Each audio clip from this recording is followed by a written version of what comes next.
어둠 속에 들어오신 빛, 어둠 속에 들어오신 빛이라는 제목으로 하나님 말씀을 함께 살펴보려고 합니다. 여러분, 하나님의 말씀은 능력입니다. 베드로는 베드로전서 1장 23절에 이렇게 말씀하고 있습니다. 너희가 거듭난 것은 썩어질 씨로 된 것이 아니요 썩지 아니할 씨로 된 것이니 살아있고 항상 있는 하나님의 말씀으로 되었느니라. 여러분, 우리가 무엇으로 거듭날까요? 하나님의 말씀입니다. 옛사람이 끝나고 새사람이 되는 능력은 하나님의 말씀 안에 있습니다.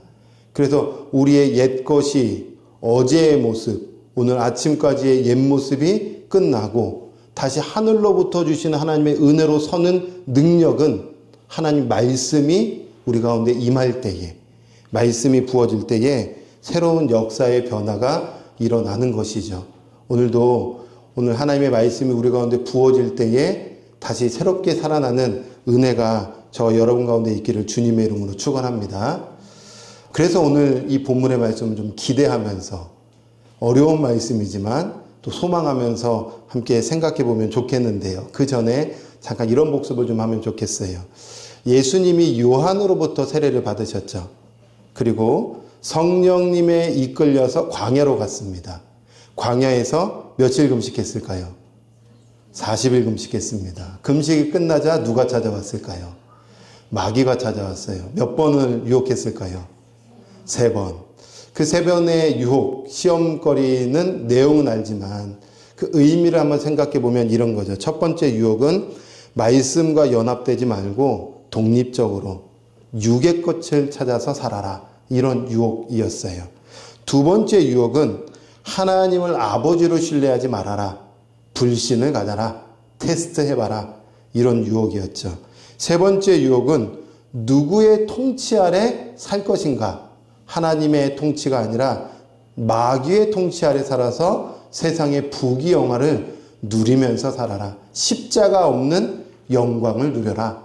이렇게 3번의 유혹이 있었지만 예수님은 모든 시험을 하나님의 말씀, 능력으로 무찔렀습니다. 그 승리 이후에 이어지는 말씀이 바로 오늘의 말씀이죠. 자, 그런데 오늘의 말씀은 어찌 보면 참 간단한 말씀이에요. 제가 2문장으로 정리해 드릴게요. 어떤 말씀이냐면 세례 요한이 잡혔다. 이 소식을 듣자 예수님이 갈릴리로 이동하셨고 가버나움으로 이동하셔서 본격적인 사역을 시작하셨다. 오늘 이 말씀입니다. 간단하죠.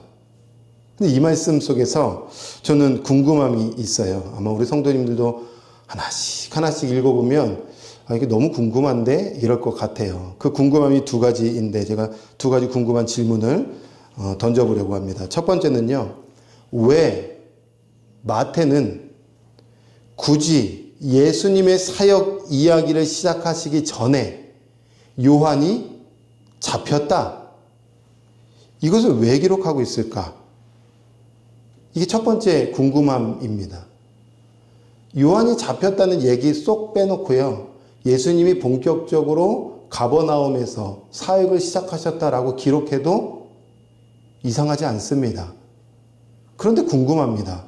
마태는 의도적으로, 하나님께서는 마태를 통해서 의도적으로 요한이 잡혔다는 것을 12절에 짧게 기록하고 다음 이야기로 넘어간다는 거예요.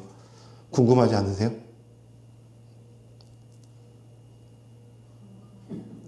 저만 궁금해요? 네. 안 궁금하신 분들이 많은데 궁금해 하세요. 궁금해 하셔야지 말씀이 깊어집니다. 그죠? 네, 궁금하죠. 요한이 잡혔다 왜 기록했을까요? 화평아 왜 기록했을까요? 이렇게 한번 질문을 던져보자는 거죠. 2번째 질문은요. 예수님의 첫 번째 이제 사역의 시작점이요. 스불론과 납달리, 이방의 갈릴리입니다. 그럼 우리는 2번째 이런 궁금함이 또 생길 거예요. 아니 왜 하고 많은 지역 중에 하고 많은 지파 중에 에브라임 지파도 있을 거고 또 뭐 단 지파도 있을 거고 베냐민 지파도 있었을 텐데 그 땅도 있었을 텐데 왜 납달리, 스불론, 이방의 갈릴리가 예수님의 첫 번째 사역의 시작점이었을까? 궁금하지 않으세요? 이것도 저만 궁금한가요? 궁금해 하십시오. 그래야 이 본문이 그냥 스쳐 지나가지는 본문이 아니라 예전에는 스쳐 지나갔던 본문인데 이게 깊은 의미가 있는 본문이구나라는 것을 아주 우리가 뼛속 깊이 이해할 수 있겠죠. 이 두 가지 질문을 우리가 함께 궁금해해 보시면서 궁금하지 않더라도 그 의미를 한번 생각해 보시면서 함께 우리 말씀 속으로 들어가 보려고 합니다. 첫 번째 질문은 왜 마태는 예수님의 사역 이야기 시작 전에 요한이 잡혔다라는 것을 기록하고 있을까? 그 의미가 뭘까? 12절에 이렇게 시작돼요. 예수께서 요한이 잡혔음을 들으시고 갈릴리로 물러가셨다. 당시 유대 사회의 영적 각성 회개의 바람을 일으켰던 사람이 요한입니다. 어마어마한 영향력을 끼쳤던 사람입니다. 그는 바른 소리 했습니다. 쓴소리를 했습니다. 불의와 타협하지 않는 아주 강철 같은 사람 요한이었어요. 그런데 그런 그를 체포한 사람이 있습니다. 잡아간 사람이 있어요. 분봉왕 헤롯 안티파스라는 왕입니다. 분봉이라는 것은 나라를 나누어서 그 나눈 지역을 통치하고 있는, 그러니까 당시에 그 지역을 세 개로 분할했어요. 그래서 하나, 둘, 셋 했는데 그 세 개 지역 중에 헤롯의 여러 아들 중에 한 사람, 헤롯 안티파스가 지금 한 곳을 통치하고 있었죠. 그곳에서 활동하고 있는 세례 요한을 잡은 겁니다. 그리고 옥에 가둡니다. 옥에 갇혔으니까요, 얼마나 비참한 상황이에요. 상상해 보세요. 여러분이 옥에 갇혔다. 수치가 있었고, 모욕도 있었고, 모멸감도 있었고, 고통도 있었고, 아픔도 있었어요. 그런데 세례 요한은요, 이 감옥에 갇혀서 결국에 나오지 못하고 목배임을 당하여 순교의 자리까지 가게 됩니다. 여러분, 이게 우리 가족의 일이라고 한번 생각해 보세요. 내 형제의 일이라고 한번 생각해 보세요. 이거 얼마나 고통스러운 눈물의 일이에요. 자, 그러면 이 잡혔다, 이 얘기 다음에 우리가 한번 생각해 볼 수 있는, 상상해 볼 수 있는 스토리는 예수님이 하나님의 나라를 위해서 헌신한 그 요한을 구출해내기 위해서 헤롯 안티파스와 싸웠다. 이러면 얼마나 이제 그 이야기가 멋진 이야기로 흘러갑니까? 그런데 잡혔다? 끝이에요. 예수님은 그거와 상관없이 저 갈릴리로 이동하십니다. 그러면 우리는 너무 궁금해지는 거예요. 이 이야기를 왜 기록하고 있을까? 뭘 말하려고 하는 걸까? 여기에 아주 중요한 힌트가 있습니다. 잡혔다라는 단어가 아주 놀라운 힌트입니다. 이 단어를 한번 우리가 원어로 살펴보면 이 단어가 어떤 단어냐면 파레도세라는 단어입니다. 이 단어는 합쳐진 단어입니다. 뭐랑 뭐가 합쳐졌냐면 파라라는 단어와 디도미라는 단어가 합쳐진 단어입니다. 뜻이 어떻게 되냐? 파라라는 단어는요, 뭐뭐 곁에, 뭐뭐 옆에, 넘어서라는 단어예요.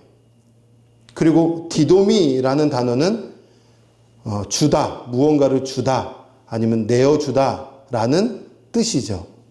그러면 잡혔다라는 단어가 이 번역의 흐름 속에서 잡혔다라는 단어지만 본래의 깊은 뜻은 뭐냐면 뭐뭐 곁에 내어주다, 누군가 옆에 내어주다라는 뜻이에요.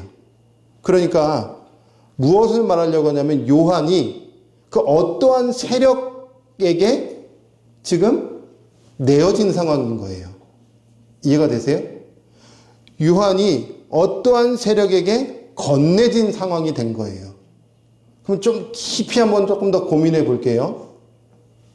헤롯 안티파스 입장에서는 그 요한을 체포했다고 볼 수 있지만 하나님의 입장에서는 요한을 어둠의 세력에게 지금 내어주신 상황이 된 거예요.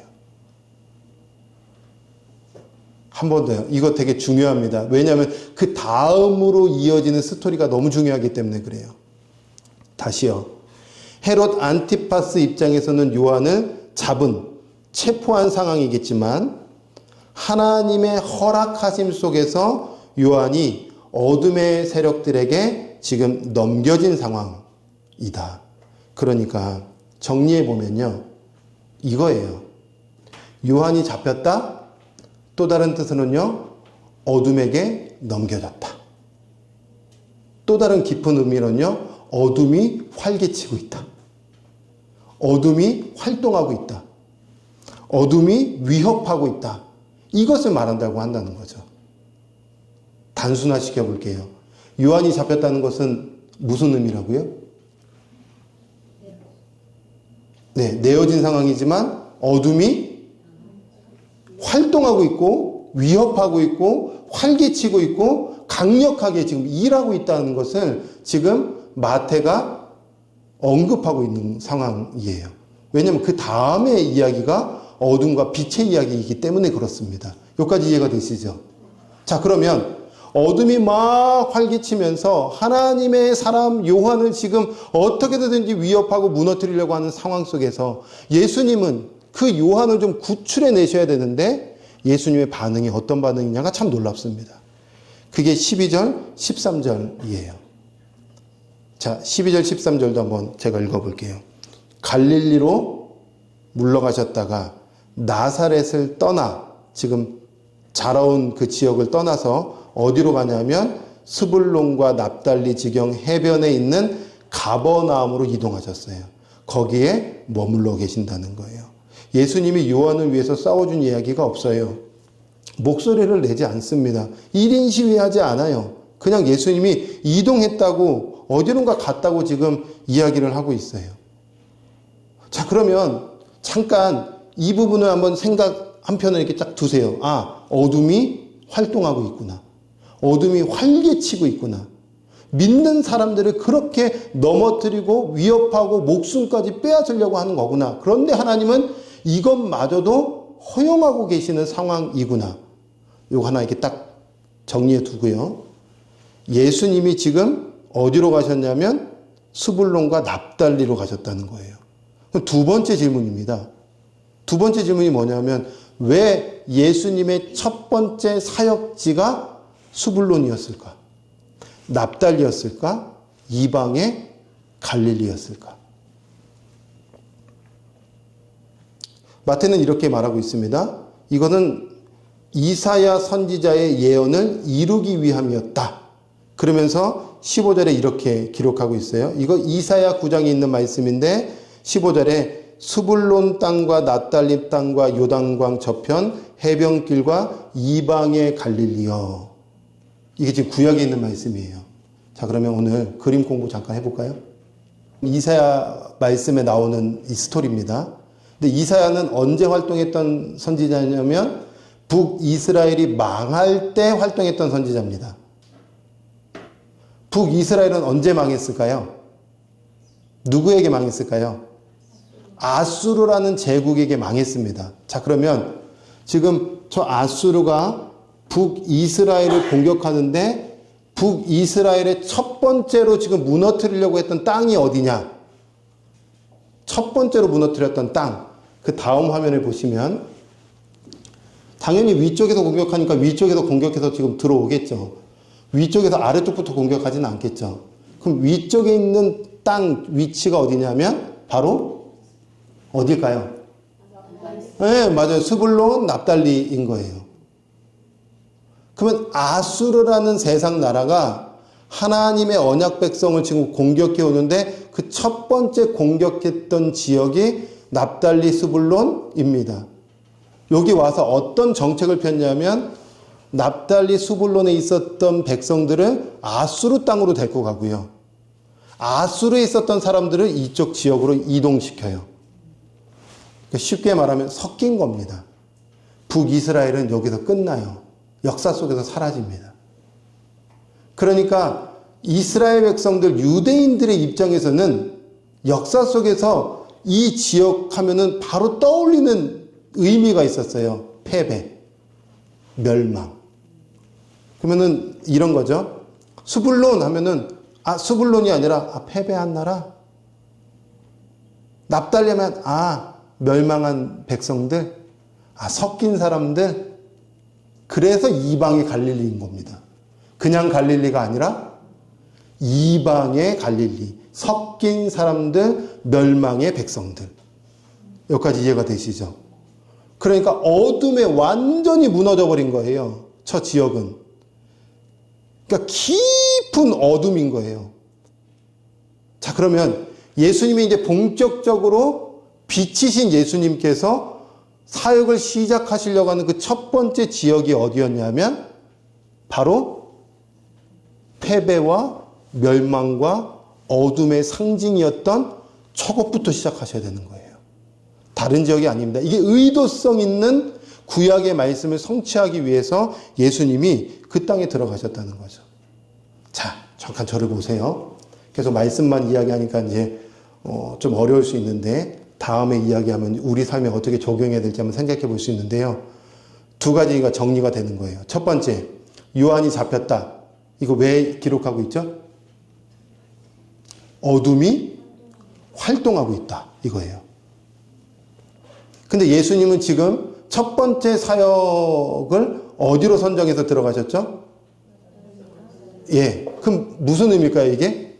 어둠 속으로 들어가셨다는 거예요. 어둠은 활동하고 있는데 예수님은 어둠 속으로 들어가셨다는 거죠. 지금 성경은 지금 이 이야기를 하고 있는 거예요. 들어가셔서 뭘 하셨는가? 오늘 16절 말씀 되게 중요합니다. 16절 말씀은 같이 한번 읽어볼까요? 같이 읽습니다. 시작. 흑암에 앉은 백성이 큰 빛을 보았고 사마리 땅과 그들에 앉은 자들에게 빛이 비추어졌다 하였느니라. 아멘. 흑암은 어둠이에요. 어둠에 앉은 백성들. 그러니까 지금 선명하게 이야기해주고 있죠. 수불론 납달리에서 하나님을 멀리 떠나 우상 숭배했던 하나님이 그토록 북이스라엘 백성들에게 돌아와라, 돌이켜라, 정신 좀 차려라 그렇게 말하고 말씀했음에도 불구하고 여전히 돌이키지 않았던 그 땅의 백성들은 지금 어디에 앉아 있나요? 흑암, 어둠에 앉아 있어요. 그 땅의 백성들은 또 어디에 앉아 있나요? 그렇죠. 사망의 땅과 그 영향력, 그늘 아래 앉아 있다라고. 그런데 예수님은 지금 그곳으로 들어가셔서 뭐 하세요? 빛을? 그 전에요. 그 전에 흑암에 앉은 백성들이 큰 빛을 보게 하시는 거예요. 눈뜨게 해주신다는 거예요. 너 지금 어둠에 있어 라는 것을 눈뜨게 해주신다는 거예요. 보게 하셨다는 것은. 그 다음은요? 비춰주셨다는 거예요.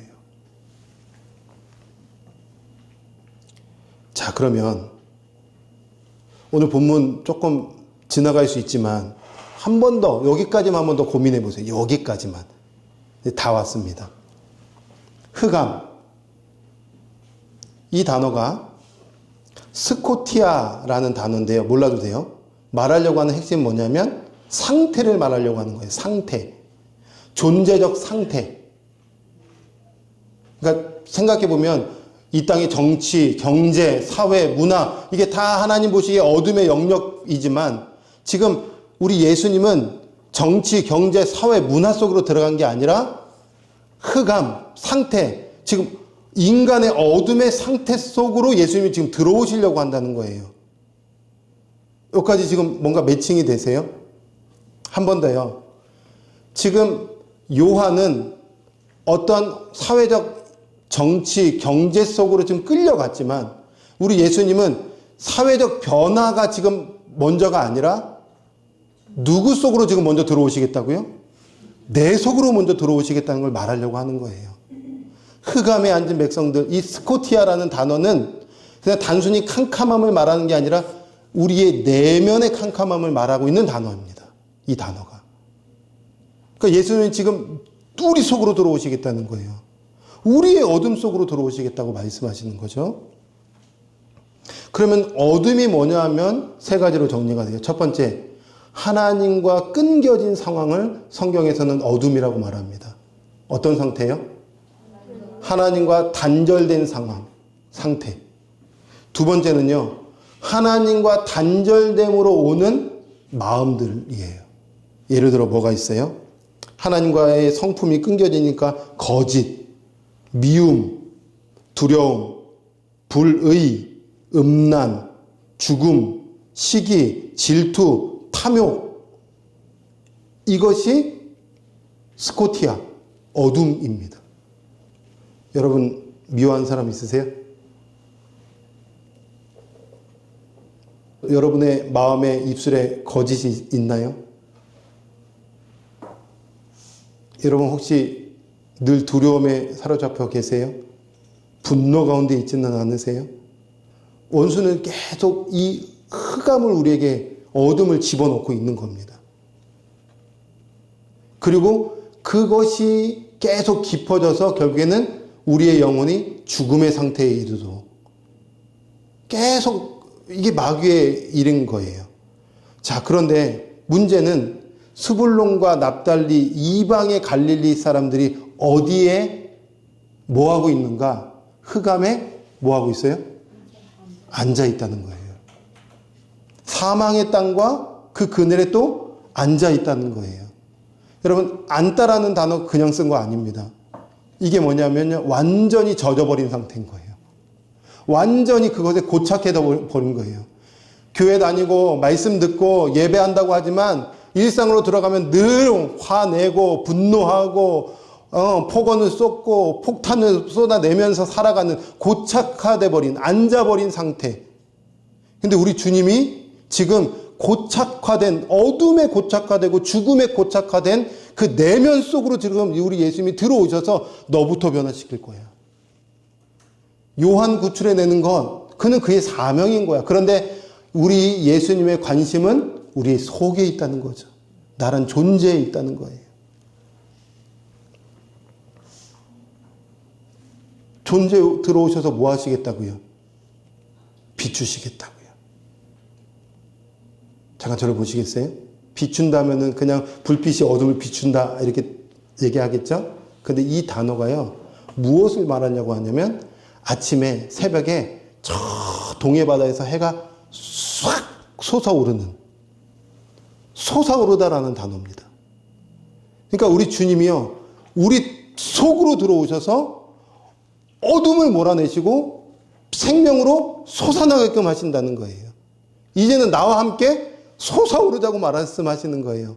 어둠에 고착화되지 말고, 분노에 고착화되지 말고, 미움에 고착화되지 말고, 판단과 정죄에 머물러 있지 말고, 이제 생명의 빛이신 그리스도와 함께 일어나서 빛답게 살자라고 우리 주님이 사역을, 말씀을 시작하시고 오늘 우리에게 부어주시는 거예요. 절망 가운데 있어요? 절망을 이제 우리 주님과 끝내고 소망으로 솟아오르자. 두려움 가운데 있으세요? 마귀가 계속 두려움이라는 어둠으로 우리를 고착화시키려고 해요. 두려움을 나와 함께 끝내고 평안으로 일어나자. 좌절 가운데 있으세요? 좌절을 끝내고 이제 기쁨으로 나와 함께 솟아오르자. 죽음의 절망 가운데 있으세요? 죽음이 아니라 생명으로 역사하시는 그리스도와 함께 다시 한번 솟아오르자. 그래서 오늘 하나님께서 마태를 통해서 이 말씀을 우리에게 주고 있는 것입니다. 정리해 볼게요. 하나님이 마태를 통해서 요한 잡혔다 왜 얘기하실까요? 어둠이 움직이고 있다. 지금도 세상은요, 어둠이 활개를 치고 있습니다. 그런데 우리 예수님은 어떻게 하세요? 어둠 속으로 들어가시는 거예요. 내 내면 속으로 들어가셔서 나는 안 바뀌는데 사회를 바꾸는 게 아니고요. 사회는 여전히 활개를 치고 있는데 나를 바꾸시는 거예요. 내가 바뀌어서 사회 속으로 들어가기를 원하시는 게 복음입니다. 어둠은 여전히 활개쳐요. 영향력을 발휘하지만 우리 주님은 우리 내면 속으로, 우리 영혼 속으로 들어오셔서 내 안에 있는 어둠을 먼저 물리치시고 어둠과 고착되어 있는 미움, 분노, 절망, 좌절, 증오, 거짓의 자리에 앉아 있다면 빛이신 주님께서 빛과 함께 다시 솟아올라서 빛의 자녀답게 살도록 나에게 관심이 있으십니다. 나를 변화시키시는 거예요. 그러면서 말씀하시죠. 회개해라. 이게 뭐예요? 존재가 좀 전환되라. 복음으로 좀 전환되라. 어둠에 머물러 있지 마라. 빛을 봐라. 빛을 믿어라. 빛과 함께하자. 천국이 가까이 왔느니라. 이제 내가 네 영혼을 통치할 것이다. 하나님의 나라의 의와 평강과 희락을 다시 너에게 부어줄 것이다. 하나님께서 이 말씀 또 우리에게 들려주시는 거예요. 최근에 가정상담 프로그램이 참 많이 방영되고 있어요. 그중에 오은영 박사님이 진행하는 결혼지옥 보신 적 있으세요? 참 눈물 나는 사연들이 너무 많아요. 참 아픔의 사연들이 너무 많아요. 부부의 거의 관계가 끝날 쯤에 와서 상담받는. 그런데 제가 가만히 그 부부의 이야기들을 들어보면 이런 스토리가 너무 많아요. 태어나 보니 아픔의 가정인 거예요. 부모가 너무 폭력적이고 폭언을 쏟아내는 그런 부모 밑에서 자라와서 그 부모를 피하여 빨리 결혼을 했는데 이게 내면이 건강하지 않다 보니까 또 다른 아픔의 부부관계가 되는 거예요. 아버지는 폭력, 폭언을 일삼고 엄마는 폭력과 폭언의 무기한 상태가 돼서 자녀가 그런 환경 속에 자라다 보니 그 가정이 지옥인 거예요. 탈출했어요. 그래서 저 남편이면 괜찮겠지, 저 아내면 괜찮겠지 하고 막상 결혼했는데 어려움이 있는 거예요. 어떻게 해요? 도움의 손길을 막 구하죠. 도움의 손길을 구하다가 절대자 속에로 들어갔어요. 한마디로 교회를 가게 된 거예요. 그래서 주님께 부르짖습니다. 하나님, 이 지독스러운 가정의 어둠을 좀 끝내고 싶습니다. 저 주님 받아들여요. 저 주님 믿습니다. 여러분, 이쯤 되면 우리 주님이 그래? 너 나 믿냐? 그럼 내가 너 변화시켜 줄게. 네 가정 좀 변화시켜 줄게. 그래서 남편, 폭력적인 남편 좀 변화시켜 줘야 되는 거 아니에요? 우리 주님 그런 능력 있잖아요. 네. 저 말도 안 듣는 저 자녀 좀 바꿔 주셔야 되는 거 아니에요?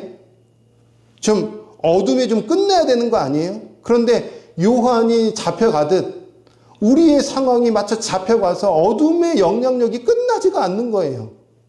나 예수님 믿는데 그럼 좀 바뀌어야 되는데 여전히 현실이 안 바뀌어요. 그런데 우리 주님은요, 현실 속에서 나를 탁 내버려 두지만 진짜 바뀌길 원하시는 것은 난 거예요. 난 너를 변화시킬 거예요. 그래서 나를 예수의 사람으로 만들 거예요.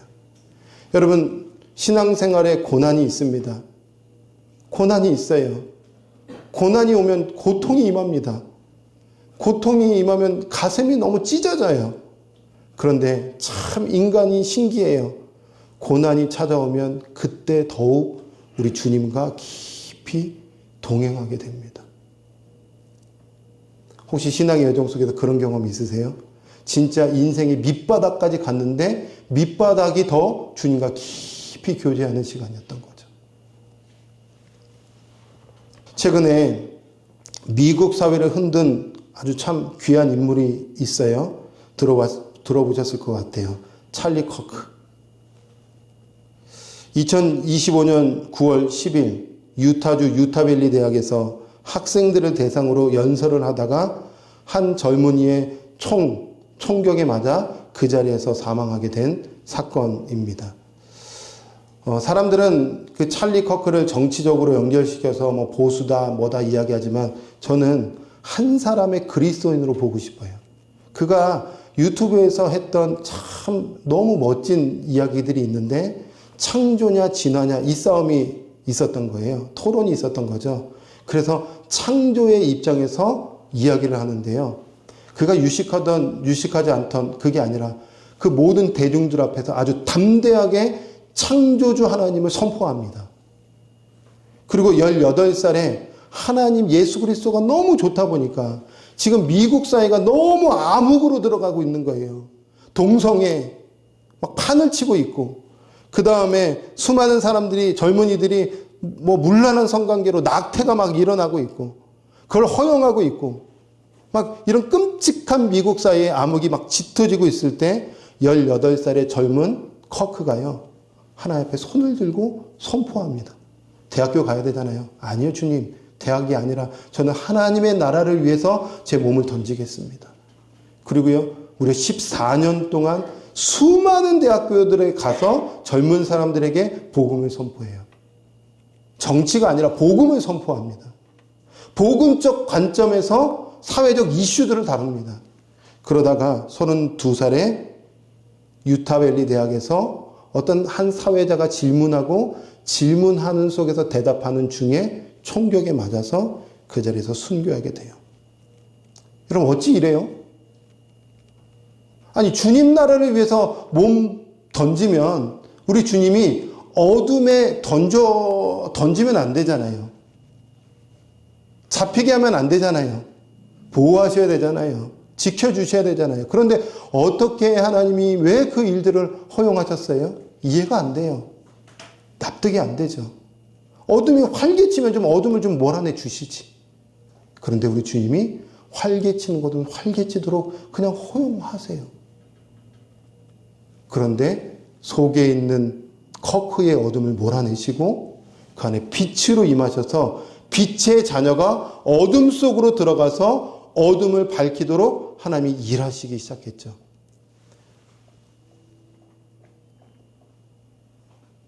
장례가 끝날 때쯤 수만 명의 회중들이 모여서 장례를 치릅니다. 정말 많은 사람들이 모여서 눈물 흘리며 찬양하며 장례식을 치릅니다. 그때 커크의 아내가 이런 고백을 해요. 쭉 수많은 얘기를 하다가 마지막에 저는 그를 용서합니다. 뭐 용서가 그렇게 막 쉽다 이렇게 얘기하는 건 아니죠. 그런데 저는 그 장면을 보면서 용서합니다 이 말 그렇게 쉽게 나오는 거 아니에요. 하나님 도와주셔야 나올 수 있는 고백이고 마음의 상태라고 저는 생각합니다. 자, 그런데 중요한 거는 마치 커크가 요한이 헤롯 안티파스에게 잡혀간 것처럼 그 어둠에 내어진 상태이지만 하나님께서는 또 다른 빛으로 커크뿐만 아니라 커크의 아내, 커크와 함께했던 수많은 사람들의 내면 속으로 들어가셔서 하나님의 성품으로 뒤집어 엎으신 다음에 하나님의 나라의 백성답게 빛의 자녀답게 살도록 역사하신 거예요. 나는 그를 용서합니다. 그 한마디에 수많은 회중들이 눈물을 흘리고 수많은 회중들이 다시 고민하게 된 거예요. 나는 정말 복음의 사람인가? 나는 정말 용서의 사람인가? 나는 정말 사랑의 사람인가? 멀리 있는 저도요. 그 영상 보면서요. 와, 나는 정말 용서의 사람인가? 나는 정말 저 자리에서 저렇게 고백할 수 있는 사람인가? 우리 주님이요. 힘들지? 그러나 이 현실의 세계 속에서 나와 함께 그거 하자. 그래서 이 말씀 다시 우리에게 부어준 줄 저는 믿습니다. 사랑하는 성도 여러분, 오늘 우리가 살아가는 현실이 만만치 않아요. 헤롯의 권세가 있습니다. 어둠이 판을 칩니다. 스데반이 돌에 맞아 죽는 것처럼 돌에 맞아 죽는 일들이 있습니다. 총탄에 쓰러진 찰리 커크처럼요. 어둠이 그렇게 강력하게 우리를 엄습합니다. 가정 안에서도 그 일들이 분명히 있습니다. 여러분의 일터 속에서도 그 일이 끊임없이 일어나고 있습니다. 그러나 우리 주님은 환경과 상황이 아니라 나를 바꿉니다. 나를 변화시키려고 하십니다. 그래서 너가 빛이 되라. 네 안에 있는 분노가 끝내라. 증오를 끝내라. 판단을 중지해라. 그리고 나와 함께 천국의 백성답게 천국의 삶을 살아내자. 이것이 오늘 우리에게 또 부어주시는 하나님의 말씀입니다. 이제 또 한 주를 시작하시겠죠? 어둠이 활개치는 곳에서 또 일할 것입니다. 그때 주님이 나와 함께 솟아오도록 일하셔서 역사하신다. 이것을 꼭 기억하면서 우리 주님과 함께 멋지게 동행하고 빛의 열매를 맺어갈 수 있는 우리 믿음의 성도님들이 되시기를 주님의 이름으로 축원합니다.